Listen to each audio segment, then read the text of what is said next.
The Necklace of Acorns. Once upon a time, in a little village far away, there lived a girl named Barbara.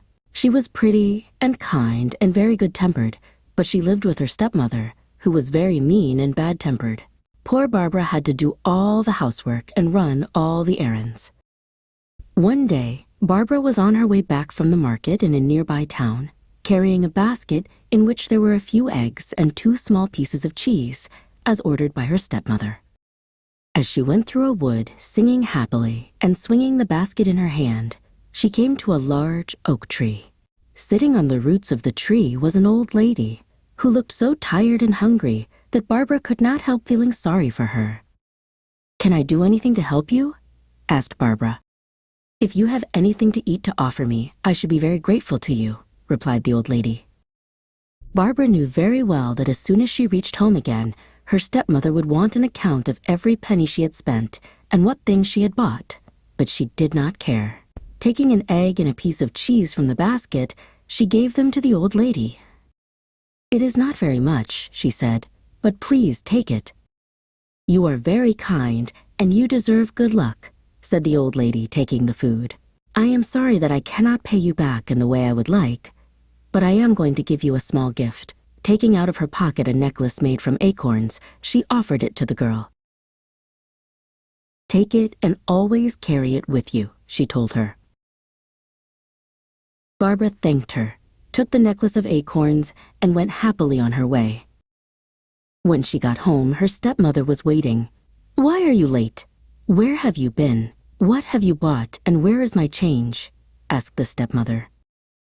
Barbara told her all that had happened, and when the stepmother heard that one of her eggs and a little piece of cheese had been given away, she flew into a rage. Snatching the necklace of acorns, she gave poor Barbara a beating with it. "Stupid girl! If you feel hungry tonight, you can eat this necklace of acorns for your supper," she shouted.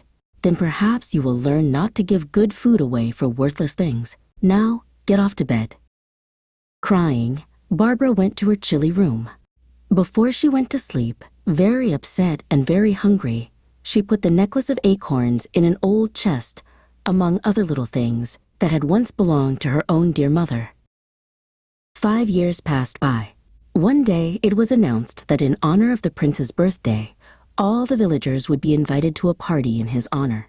They all went, even Barbara. All the young girls were dressed in their best and were wearing necklaces and bracelets, and Barbara felt very small because her own dress was not very pretty, and all she had to wear with it was the necklace of acorns.